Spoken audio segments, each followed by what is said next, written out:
Able to seal him. Here's the pass. Oh, what a catch! Leaping into the air and pulling it down is T. Higgins. Burrow facing pressure. Goes over the top. Wide open is Chase. And he splits the defenders for the touchdown.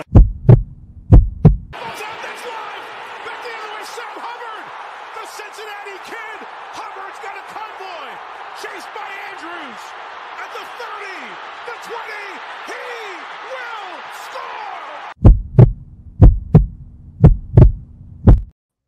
Hooday, Bengal fans, he is Mon, I am Jake, this is the Bengals Pulse, the heartbeat of our Cincinnati Bengals. Mon, it's 49er week.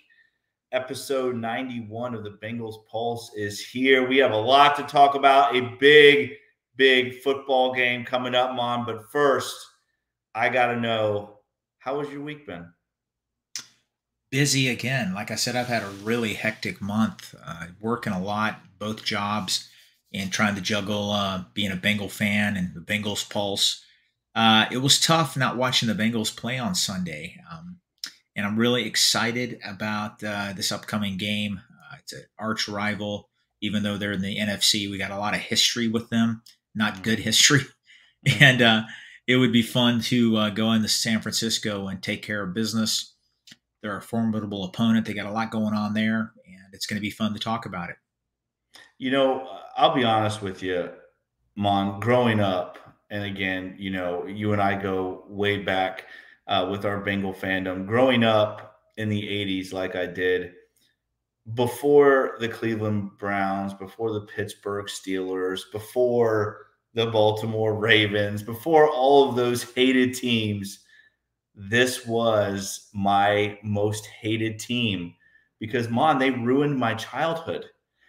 This football organization in San Francisco ruined my entire childhood. We'll talk about, although I don't want to go into detail, Mom, because I don't want to bring up bad. I'm still sitting on the Bengals-Rams Super Bowl 2 years ago, that loss. I'm still sitting on that.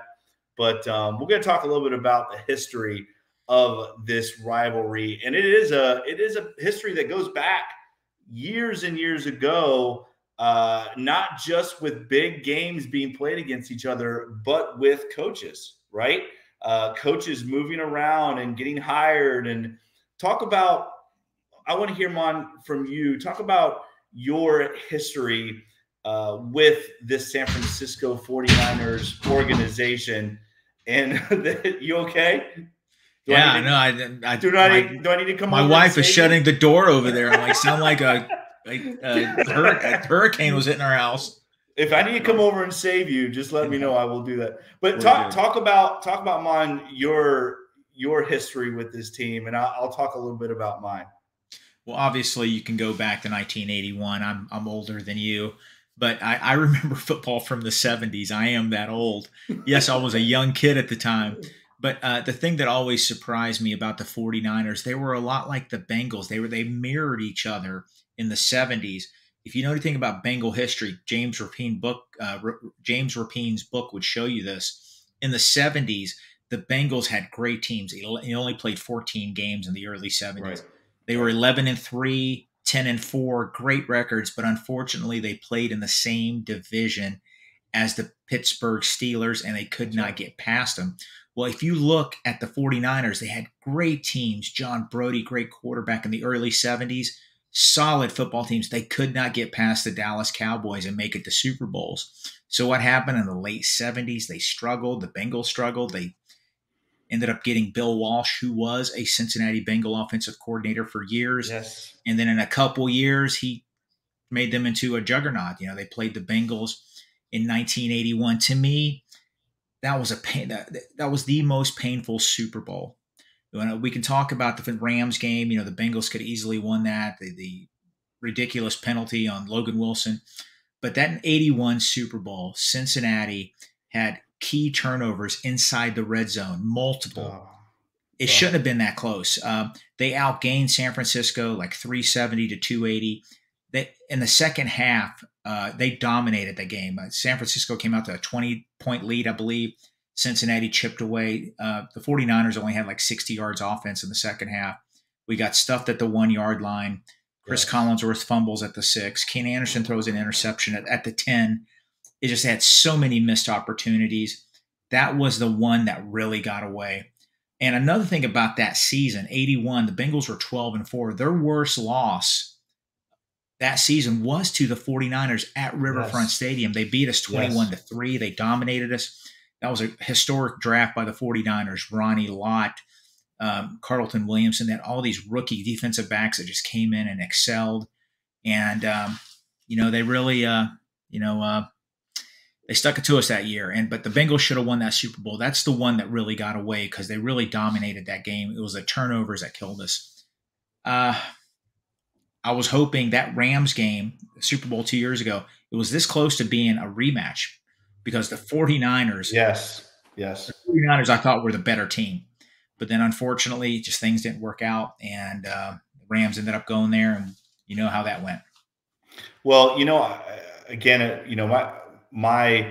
I was 5 years old, and my first actual game that I watched was the AFC Championship against the San Diego Chargers. So my second game ever was that Super Bowl. So too young to really understand what was going on at the time, although I remember being heartbroken. Even as a 5-year-old, I was heartbroken about the loss, but obviously not the same memories you have. But I do remember that whole possession from the 1 yard line. And really, that to me was the turning point of the football game, the Bengals not being able to score from the 1 yard line. You talked about the turnovers.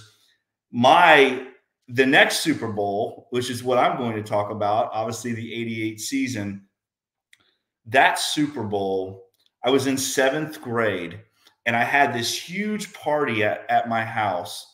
I lived in Georgia at the time, and I was the only Bengal fan in the town I lived in. Everybody that came over to the house was a San Francisco 49er fan. And I remember Stanford Jennings running the kickoff return back for a touchdown. I remember thinking, this is it. And obviously, we couldn't stop Jerry Rice that football game, and Joe Montana just took over that final drive. I remember the Lewis Billups dropped interception, which was just devastating. And obviously the Tim Krumrie injury was a big part of that Super Bowl as well. But again, this 49ers team just broke my heart in 1988. I mean, I was devastated. I think there were multiple friendships lost after the game. But we fast forward now to where we are now. And both of these teams really seem to be on the up and up again, right? It seems like every time the Bengals go through, although the Niners had a good run in the 90s and we didn't, but it seems a lot like these two teams kind of follow each other, right? You talked about Bill Walsh being the Bengals offensive coordinator, getting hired on. Really, that was the big talk, right? The Forrest Gregg, Bill Walsh situation. And then obviously Sam Weiss comes on board and gets hired too as the Bengals head football coach, later on in the 80s. But there's a lot of things that these two organizations kind of run hand in hand with. And once again, we find out now where we are in this time period, the 49ers and the Bengals both being very good football teams. And then when this season started, a lot of people picked these two teams to be playing this year in the Super Bowl.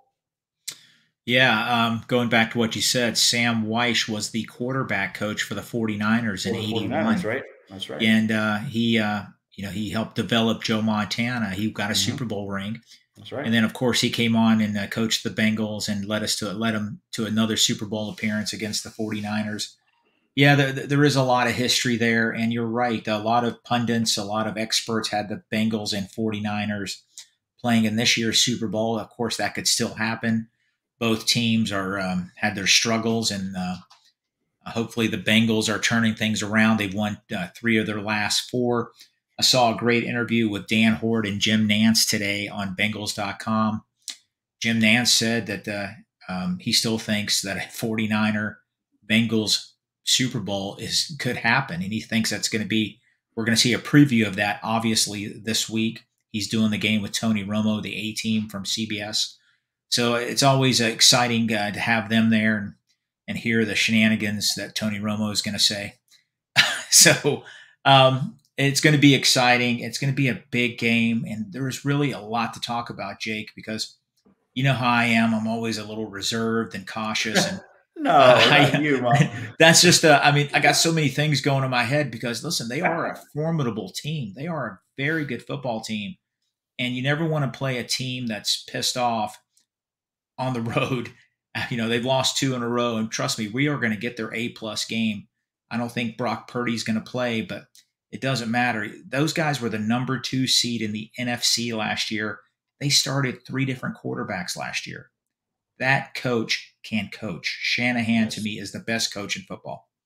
Yes, and we're going to talk about that in just a minute, but I do want to go back to what you said just a minute ago, just so all of our listeners understand what Jake has to deal with on a daily basis, being good friends with my buddy Mon. This is what I have to deal with, guys. Let me tell you. Today I get the text. Now we're worried about Sam Darnold being the starter from Mon. I think you're the only person that's ever texted. Let's not put it past Sam Darnold. He is. Listen, I'm not. I want to say this. This Bengals roster to me is so much better than the 49ers. Honestly, and I can say this. I don't want to sound like a homer because I think the 49ers have a ton of talent on that team, but the Bengals have a better roster. I would say really you could only name maybe 2 positions where the 49ers, where you might say they have a stronger position group than the Cincinnati Bengals, maybe only 2. But coaching to me is the difference. And I love our coaches. I do. But just like I text you today, I want to see us outcoach somebody good. You know what I mean? I want to see this Bengal coaching staff outcoach somebody good. And to me, this 49ers coaching staff is one of the best in football. Offensively, it's one of the most creative offenses we have seen. You talk about being able to make Brock Purdy. And again, I don't want to throw disrespect or shade to Brock Purdy because I don't think he's got a big enough sample size. But honestly, I think Brock Purdy is who Brock Purdy is. I think he is who we've seen the last couple weeks, which is just an average quarterback. But you put an average quarterback in a great system with good players around him, and he becomes an above average quarterback. And I think that is what we are seeing right now in San Francisco, as opposed to Cincinnati, where you have a little bit more of a vanilla offense being run, but you have an elite quarterback that makes that vanilla offense much better than it is. I think the 49ers have a very, very good NFL roster. And I'm not saying the Bengals don't. I think it's close. I think there are some position groups where the 49ers are just that far ahead. I think they have the best linebacker in football. Their defensive line, even though they're not getting a lot of sacks, they are stacked. They are stacked there. But let's go back to the coaching. Let me say this real quick while we're on that. I don't disagree with you about the linebacker situation. I think they have one of the best linebackers in football. I don't think they have the better linebacking group. But I want to ask you about the defensive line since you brought it up, Mon. I want to get your opinion on this because I find it hard-pressed to say that the Bengals don't have a better defensive line. But I feel like the 49ers have this – they do. They have a very good front seven. How would you compare those 2 defensive fronts? I want to hear from your words. Compare the 49ers front to the Bengals front. Cincinnati has the 6th highest paid defensive line in football. Every one of them. Sam Hubbard, great player. We know who Reeder is. We know who obviously Trey Hendrickson is. B.J. Hill has come in and played really well. I'm not saying the Bengals aren't good, but Nick Bosa was Defensive Player of the Year. Javon Hargrove is amazing football player, unbelievable defensive tackle. Eric Armstead is a solid defensive tackle. Cleveland Farrell, who's a #1 pick of the Raiders, has come in. There's Ken Law, the kid from South Carolina, high draft pick. Randy Gregory, I know he's been around. They got a solid defensive line. I will say this: last week they had 0 sacks against the Cardinals. The Cardinals, Josh Dobbs, they sacked him once. So they haven't been performing at that high level that you usually expect.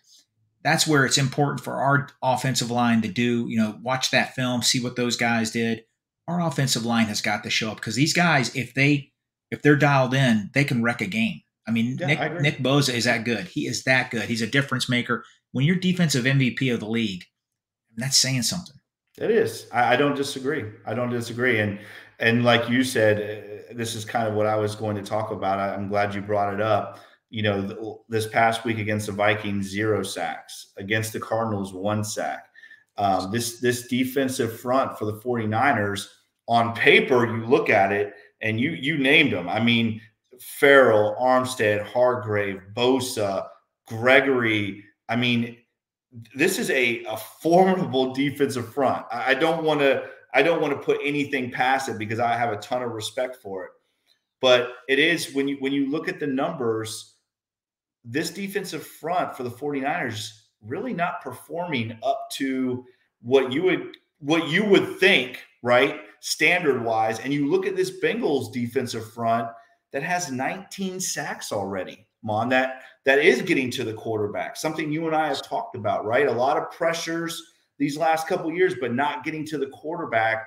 And this year, a little bit different. The page kind of flipped between the two fronts.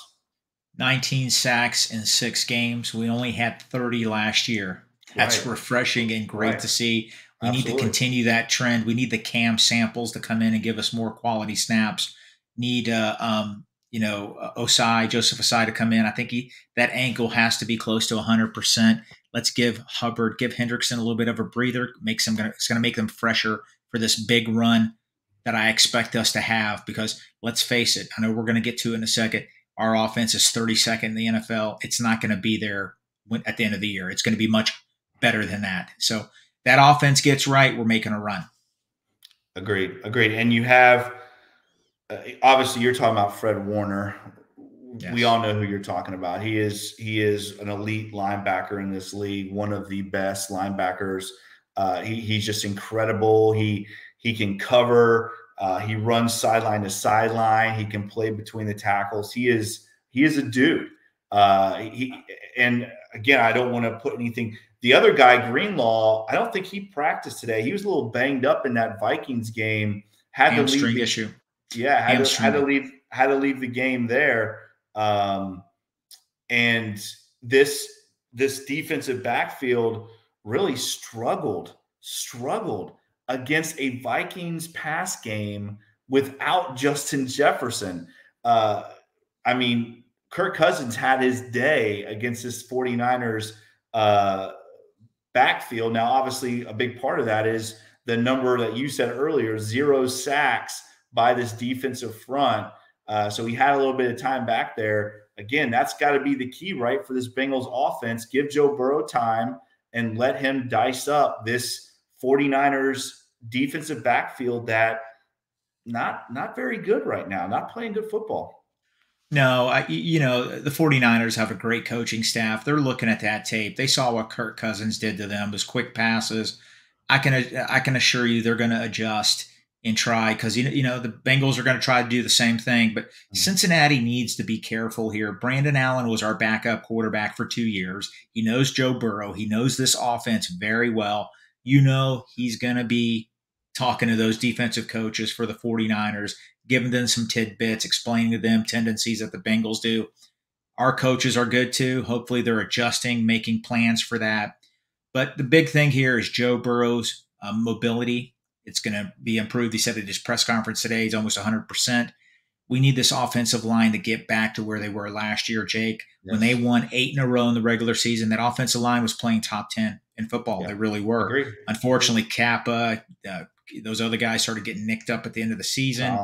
Collins, that really hurt. That's going to be our key. I want to say something right now. Eric said it in our text earlier.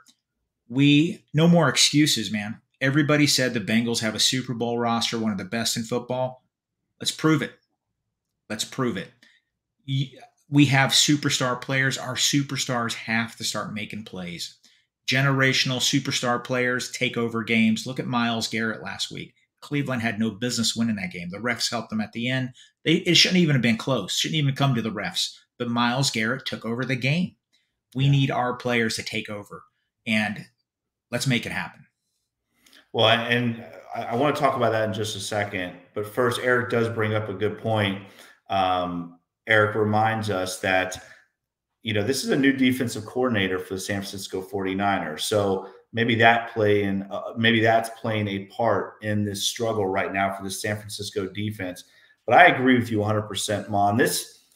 It's time to put up, right? It's time to put up. And we as Bengal fans, we should have high expectations for this team. We should. This roster is loaded. We should have high expectations for this coaching staff. They have a ton of talent, and they are talented as well. This is a good coaching staff. We've said it many times before on the show. We love this coaching staff, but it's time. Like this is the prodigal game that you have got to go out and win, right? This is a statement game. Today, they asked Joe in his presser, they said, what is the urgency right now? He said very high. These players have got to be feeling it too, because they know if they are going to be playing in February, these are the type of games you've got to win. Yeah. Am I saying this is a must-win game, I really am. I think this is a game that this Bengals, not just record-wise, but I think mentally, this is a game that the Bengals have got to win. They're going out on the road.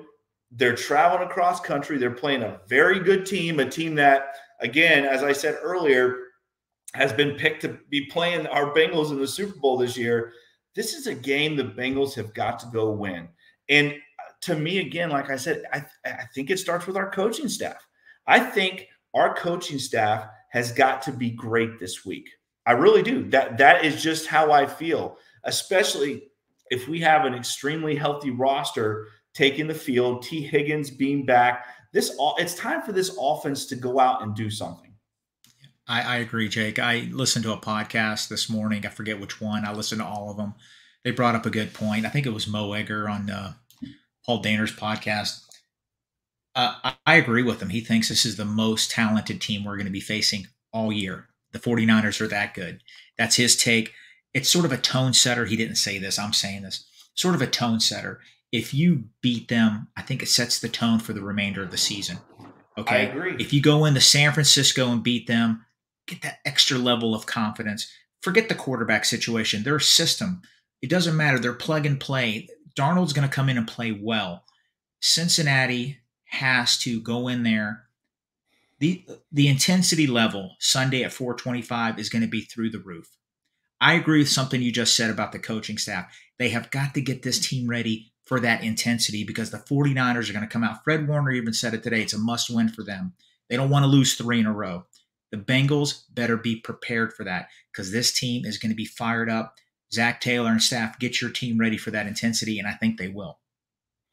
Well, let's talk about this offense really quick. And again, this offense is centered around one guy, right? I mean, Deebo Samuel not playing in this game, that's a big loss for the San Francisco 49ers offense because he is a guy that is just extremely explosive, right? You can give the ball to him out of the backfield. You can run jet motion sweeps with him. You throw him quick screens. He can go deep. I mean, he's that kind of a player. But this all circles around one guy, right? And that's Christian McCaffrey. Again, I don't like saying I'm right, Mon. You know I hate doing that. I just hate it. I feel weird doing it. I feel uncomfortable and awkward doing it. But if you'll remember, Mon, I know you do because we talked about it. If you'll remember, back in 2017 in that draft, I wanted the Bengals to take Christian McCaffrey. I thought then this is going to be one of the most dynamic players in football. Now, again, did I know it would be at this level? I'm not going to go out and say that. But this guy, Mon, is just so good. He is so good. And he really is the guy you have to go out and stop, right? You saw it last week against the Minnesota Vikings. If you watch that football game, you know, he takes a screen 35 yards for a touchdown. He's basically untouched. This guy is so dynamic. When he gets the ball in his hands, the Bengals have got to have all hats on the football. The tackling this week has got to be better than it has been all season, right? You're right, and I will give you props. You did want Christian McCaffrey. I thought, remember, Justin, we had this big debate. We thought he was going to be like a third down, specialty back. I did not envision him to put on this muscle and become an every down back, but he's one hell of a football player. And you are right. You hit something right on the head. If you remember that game in 2021 where the 49ers played the Bengals at the Riverfront at Paycor. Riverfront. Yeah. Yeah, I know. Yeah. Well, you remember that game. Paul Brown, yes. Yeah. Remember Kittle, McCaffrey didn't play for him then, but Debo and Kittle were killing the Bengals. How many times did they catch the ball and they'd bounce off and get another 6-7 yards? We have to limit the yak. If they listen, they're going to make plays, man. Those are good players. As soon as they catch a ball, just get them down. Can't have missed tackles. We can't have these yards. We saw it this year. That one game where I forget which one it was. They had 12 missed tackles.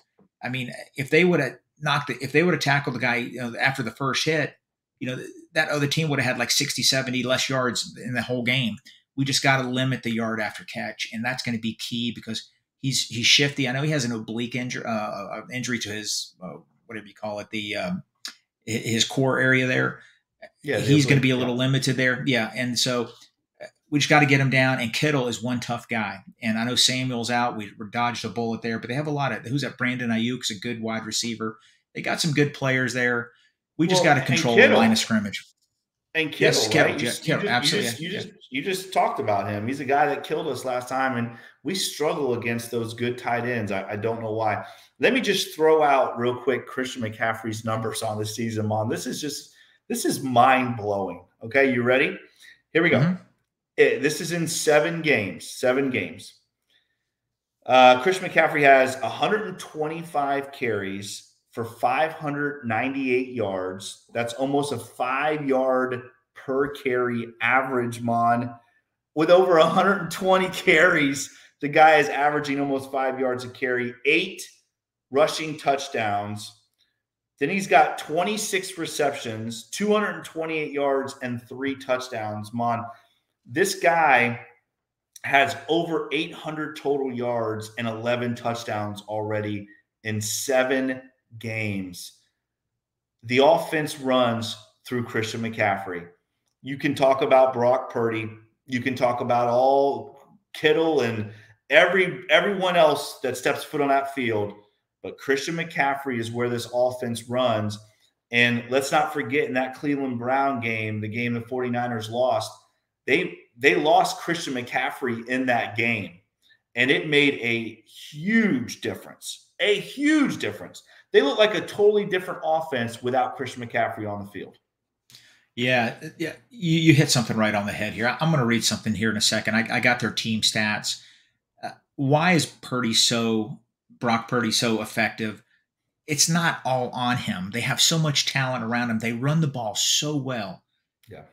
Total offense, they're 7th in the NFL. Okay. They average 364 yards a game. Rushing, they're 7th in the NFL. They average 136 yards a game rushing. That's almost double what the Bengals average. True. Passing, they're 11th, 228th. Very balanced. They run the ball. They control the clock. That helps their defense also. We have to let Darnold or Purdy, if Purdy does play, gets cleared, let them guys beat us. I don't want Christian McCaffrey to beat us. I don't want their running backs to beat us. They have almost 1,000 yards rushing this year. I mean, they're a formidable football team. We already talked about the Bengals' offensive stats. We know where we're at. We have no more excuses. We got way too much talent on offense. Those numbers have to improve. So let me ask you this before we get to our predictions. What does this game come down to in Mon's eyes? Is it our offense versus their defense, or their defense, or our defense versus their offense? What is it, Mon? What would you say is going to be the deciding factor of this game? Is it going to be our offense or our defense? Wow. I'm going to go with the offense. This may sound really simplistic. Jake, we've harped on this so much. 4 of our 6 games, our opponents have had the ball 36, 37 minutes to our 23, 24. We can't have that in San Francisco. We have to control the line of scrimmage. We have to be able to run the ball a little bit. I don't expect the Bengals to run for 130 this weekend, but we have to run the ball, get 3.5, 4.5 yards per pop. We need a little more diversity, a little more, flexibility there. We don't want Joe Burrow throwing the ball 55 times like he did in 2021. We just got to, our offense has got to help the defense out here, because we know the 49ers are going to run. Let's keep those guys on the sideline. Let's control the line of scrimmage. Let us have the 36-minute time of possession, and let's win this football game. I agree. I think you hit the nail right on the head, man. And let me just throw this out here really quick. Thank you, Paul Daner, for reminding all of us. The last time the Bengals faced Sam Darnold, Mon, do you remember that? Against the Jets. Yeah, Sam. It was our first win with Zach Taylor. That was Zach Taylor's first win as our head football coach against Sam Darnold and the New York Football Jets. All right, Mon, here we go. Let's get to our predictions this week. Last week, not so good, Mom. We did not do good. The 3 of us went 0 for not good by either one of us there. Although I think we can thank the refs for 2 of those losses, and then we can thank the crappy Detroit Lions for the other one. Here we go, Mom. Browns at Seahawks. The Cleveland Browns, another tough game. Mon, are the refs going to travel with the Cleveland Browns, or are they going to have to actually win a football game on their own? What happens? Browns Seahawks. It is in Seattle. I think the Seahawks are going to win this game. The Seahawks are very similar to the 49ers in a way. Very good defense. The Browns defense pretty legit also. I know they gave up a lot of yards last week, but Seattle's going to win this game. I think it's going to be a pretty comfortable win for them. I think it's going to be like 27-14. Myles Garrett is a difference maker. They need to watch it. Want to give out any cheap turnovers like the Colts did last week. But I got Seattle winning this one by 10 points. And the Cleveland Browns very banged up still, right? Yeah, I agree. Unless the referees from last Sunday follow the Cleveland Browns to Seattle, this game is not close. I think the Seahawks are just a better football team than the Cleveland Browns. And I think Cleveland having to go out to Seattle is just a recipe for disaster for this team. And I think this Cleveland Browns team, I hate to say this as a coach, but they should be 2-4, right, Mom? This team should be 2-4. If it wasn't for a 40-yard missed field goal by the 49ers and the referees last week, this team is 2-4 and at the bottom of the division. But that's how it goes sometimes. I got the Seahawks winning this game 31-14. 31-14, Seattle Seahawks with the victory. All right, what do we have next, Eric? We have the Jaguars at the Steelers. Jaguars at the Steelers. The Steelers, again, they come back and beat the Rams last week on a very questionable first down call. Although, they're still up by 7 in that game, and the Rams still have to go back down and tie it up.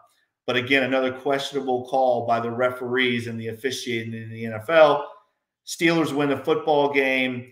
Jaguars at Steelers. Mon, who do you have? Jaguars are a very good football team. Got a lot of good players. I don't know what's going on with Trevor Lawrence. That concerns me a little bit. He has a bad knee, bad leg. If he plays, even if he doesn't play, I still think the Jaguars are going to win. I'm going to have this 27-17 again, same score. I got the Jaguars beating the Steelers. The Steelers game last week, I have never seen a football team look so bad. I mean, they were comical how bad they looked. And all of a sudden, Kenny Pickett gets hot for one quarter with that Pickens, and they just took over the game. The defense made a play. What's his face? T.J. Watt picked off that ball. Yeah. And they're the ugliest 4-2 team in the history of the NFL. And crazy, right? It is. You know, and listen, you got to give credit to Mike Tomlin. They just find ways to win. Jaguars are going to win this game, and I think I said 27-17. I agree. I think the Jaguars, again, are a very good football team. And I think Trevor Lawrence, Eric says he is playing. I agree with you. I don't really think it matters because I think this Jaguars team is very well-rounded and a very dynamic football team. Fast. Very fast, right? I think the Jaguars win this game 24-17. I think it's a closer game. I'll say 24-17 Jaguars. All right, here we go. We have the Baltimore Ravens at the Arizona Cardinals. This is a tough one, right? I mean, how do the Ravens get the Cardinals now? What do you think, Mon? Who's going to win this football game? Yeah, they only have 4 road games left this whole season, and this one of them's against the Cardinals. They have 6 of their last 10 in Baltimore. The Cardinals their record is what it is. It's not very good, but they are a spunky team. They've played some really good teams. They played them tough. I don't think it's going to be a cakewalk. I wouldn't be surprised if the Ravens, had a letdown game. They had a great game last week. I'm still going to take the Ravens. I think it's going to be an ugly game. It's going to be something like 21-17 Ravens over the Cardinals. It's so funny you say that, Mon, because I am going to go with the same score, but I'm going to flip it. Last time I did this, I talked it into existence. I'm going to try to do the same, Bengal fans. I'm going to say the Cardinals with the upset, 21-17 over the Baltimore Ravens. Okay, let's get to our game, on. Here we go. Our Cincinnati Bengals travel out to San Francisco. Mon, who you got? Bengals 49ers. Yeah, it's not going to be an easy game. Like I said, the Bengals need to put up. We have too good of a roster not to go out and win this game. The 49ers' best player arguably isn't going to play. They got some other players nicked up. I have Joe Burrow in that offense coming out and making key plays. The defense is going to continue to make their big plays, get a couple turnovers, get a handful of sacks. Cincinnati's going to win a hard-fought 24-21 victory over the 49ers and a big win. Mon, I don't know what is going on. I was going to pick the exact same score, so I'm going to go. I'm going to go somewhere else with it. I was going to say Bengals 24-21 because I agree with you 100%. I think you're exactly right. I think this is going to be a tough win out in San Francisco. So I'm going to go 27-24. Bengals beat the 49ers 27-24. Again, I think this is actually a game I picked for the Bengals to lose originally. I think this Bengals team. I did. You did? I know I did. I think this team, this Bengals team, I think they have to make a name for themselves now. I think this is the time. All these media pundits, everybody is saying the Bengals are back, the Bengals are back. But we as Bengal fans, we need to see it. Agreed? Yeah. Yes, so absolutely. I think this is the game. I think this is the game that Joe Burrow and the boys get that confidence that they need to go on a 7-8 game run. This is the kind of game that can propel this football team to that 7 or 8 game run that we really need, right? Because right now you have the Ravens at 5-2. You have the Cleveland Browns somehow at 4-2, and the Pittsburgh Steelers somehow at 4-2. And all those teams right now have AFC wins, except for the Cincinnati Bengals. The Bengals need to win this game against San Francisco, get that momentum, and let it carry them, because those next 3 weeks, Mon, tough. Yeah, I tell you, it'd be great if Trent Williams doesn't play.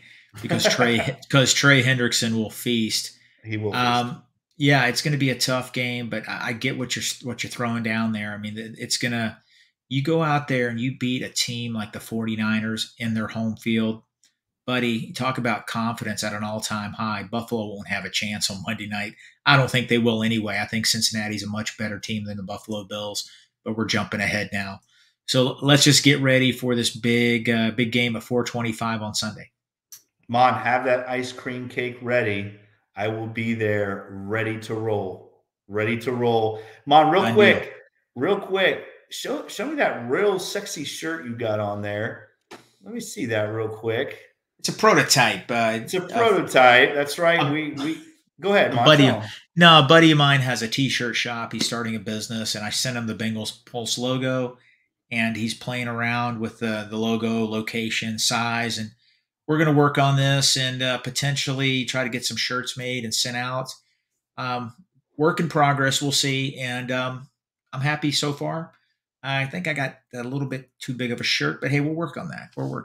Well, you're leaning out, right? You're leaning out. You've been working out. You got those advanced genetics.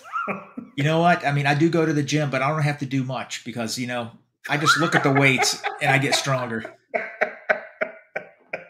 All right, guys. I think that's enough. I think we need to end the show on that. All right, guys. As always, if you like this podcast, make sure you like, share, and subscribe to this podcast. Make sure you check us out on all the awesome podcast platforms, Apple, Stitcher, Spotify. If you like this podcast, make sure you give Mon and I that 5-star review. We'd very much appreciate that. Follow Mon at The Fire Mon on Twitter. Follow me on Twitter at Coach Jake Owens 9. Follow Eric at eFlash with 2 H's, 88. And as always, follow the Bengals Pulse on Twitter at Bengals_Pulse9. On Instagram, the same without the at, Bengals_Pulse9. And as always, check out all the awesome podcasts right here on the Wincinnati Podcast Network. He is Mon. I am Jake. This is the Bengals Pulse. Hoo day, Bengal fans. We will see you next week. See you guys.